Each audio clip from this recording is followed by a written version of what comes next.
Alright, I'm just going to get straight into it. Last year, Sharife Cooper was a great point guard at the college level. He was arguably one of the best point guards in the entire conference. He was the star player for Auburn. He had the ball in his hands 95% of the time. He controlled the flow of the game. He showed great poise and great patience. Sadly though, the harsh truth about Sharife, he couldn't shoot to save his life. He couldn't hit the side of the barn if he wanted to. He couldn't shoot three-pointers. He couldn't shoot open threes. He couldn't shoot contested threes. He couldn't shoot long threes. The only thing he was semi-decent at was mid-ranges and floaters. I don't consider floaters a true jump shot. I gotta give him credit where it's due though. Every other aspect of the game, he was phenomenal. He always has one of the highest IQs on the court. It doesn't matter who's on there with him. What he was known for at the college level, what stuck out to me and many others, was his ability to attack the rim, play make for others, get others wide open shots, and finish at the rim. That was a part of his game nobody talked about that should have got more attention. Some people say he's 5'10", some people say he's 6'1" or 6'2". It doesn't matter. He's an undersized guard. However, to be undersized, he can finish with the best of them. The way he can spin the ball off the backboard, finish layups in traffic, get to the foul line, he was shooting almost 10 free throws a game. It's remarkable. I hate to be that guy. There's a lot of ifs and buts in this world. If Sharife Cooper was 6'7", you're talking about a dangerous player. Back to reality though, he's only roughly 6'1", and he doesn't have that good of a jump shot. If you don't want to take my word for it and you think I'm delusional and I sound like a hater, I'll leave you with this. Men lie, women lie, people lie, but numbers never lie. 22.8%. That was Sharife Cooper's 3-point percentage. Yeah, you may be a fan of him, but that's straight up awful. I don't care who you are, I don't care the circumstances, even if you were my best friend. If you're shooting 22.8%, I can't sugarcoat it. For the modern day where point guards, shooting guards, especially undersized ones, have to be able to shoot the three ball, it doesn't get much worse than that. Matt, that's in the past though. Let's forget about it. Let's move on. Heading into the draft, you had some people that thought for some reason he would be a lottery pick and a first rounder. Look, if you thought he was going to be a first rounder, that's fine. I can give you the benefit of the doubt and not call you crazy.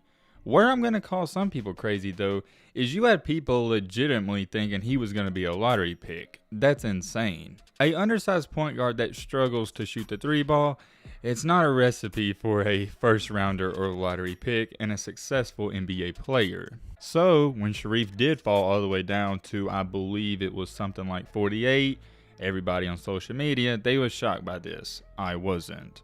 There's a lot of good things in Sharife's game. You can praise him. On the other hand, there's a lot of red flags. I know. You're sitting there saying, yo Matt, you're just talking about how he's not a good three-point shooter.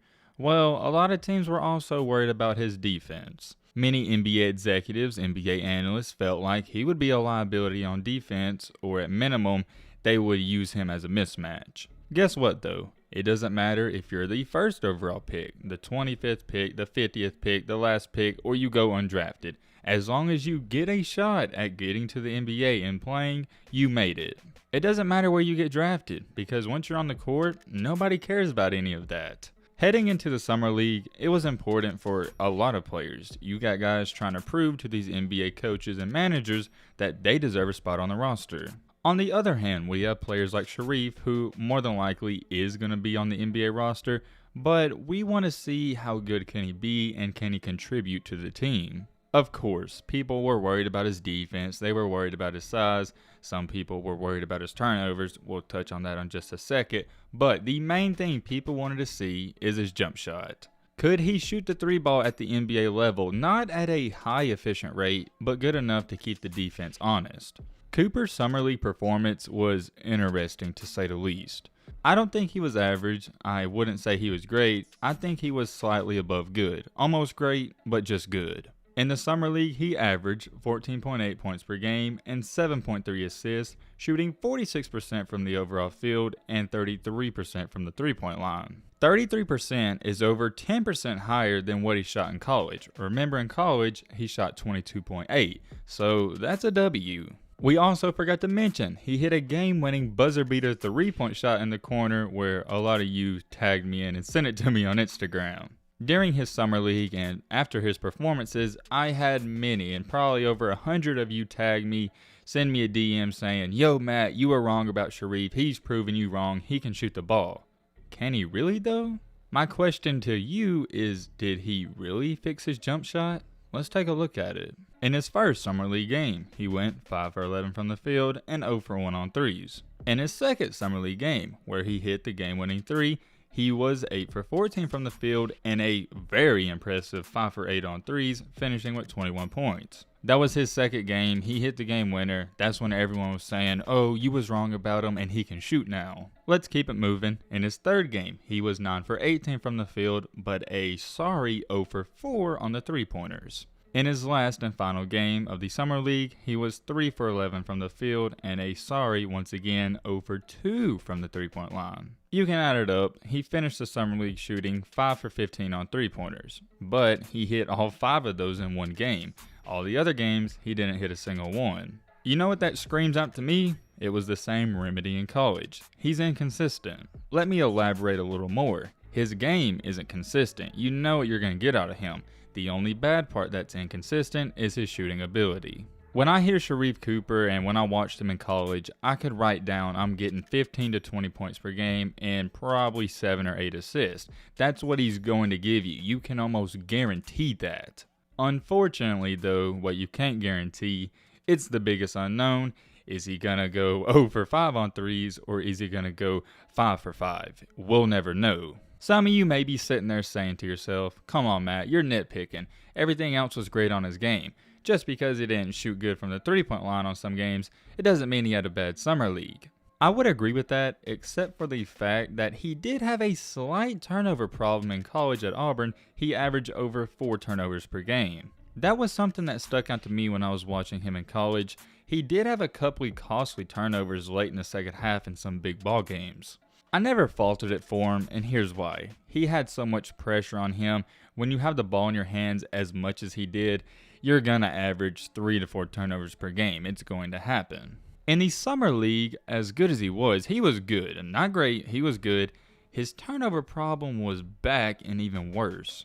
Let's take a look at it. In his first game against the Boston Celtics, he had 6 turnovers, and a lot of people try to pay attention and talk about the plus minus. I don't really care about that too much. 6 turnovers though, that's unacceptable. In his second game, where he hit the game winner, he made up for this. He did have 6 turnovers once again. That's not good. In his third game, you would think he'd clean up the turnovers. He did slightly. He only had 5. If I have to say you only had 5 turnovers, it's not a good look. Last but not least, in his final game, it was much better. He only had 3 turnovers. You can add those up divided. It's something like he averaged 5 turnovers per game. Remember, like we talked about at the beginning of this video, the biggest questions going into the summer league was, could he improve his 3-point shooting and could he cut back on the turnovers? So the question of the video, did he improve that stuff? It's hard to say. We had a small sample size. I know there's a lot of Sharife Cooper fans. A lot of you aren't going to want to hear what I'm talking about. I'm speaking facts though. I have numbers to back up everything I say. I like Sharife Cooper as a person. As much as I hate to say this, I don't think he improved his shooting at all, and I don't think he cleaned up the turnover problem. There's always going to be those 10 to 20 people that say, "Oh Matt, you're just looking at the stats, you didn't watch the actual games." Yes, I watched the games. His shooting, it didn't look that much better to me than it did at Auburn. I've said it before when talking about him. I'm going to say it again. I don't like how he leans back on his shot. That's why I think it throws it off sometimes. Let me know in the comment section what you think. I know we're all going to have different opinions. Did he improve his turnover and his shooting problem to you? Last but not least, another concern going into the summer league was his defense. Was he going to be a liability? I didn't see too many times where they were strictly finding the mismatch and trying to go at him. So I'm going to say his defense, it was solid. If you want to get technical about it, they're always going to try to go at him in one-on-one situations. What I'm saying is I didn't see it enough where it was where you'd have to take him out of the game. This is more of a question video. I want your opinion in the comments section. I'm not hating on the dude. I'm giving you the numbers and I'm telling you what I think about it. Cooper's got this big fan base, rightfully so. I think the biggest problem with his fan base and some people watching this is they're not realist when evaluating his game. Most of his fans are saying, "Oh, he was the slept on pick of the draft. He's going to prove people wrong. Where my problem with you saying that is he's going to have a hard time even finding valuable minutes this season. For those of you that don't know, he is on a two-way contract, which means if he's not playing enough on the current NBA roster, they can throw him down to the G League team. Is that going to happen? Probably not, but it could. He's going to see some minutes, and he's going to see valuable minutes for the Atlanta Hawks official team.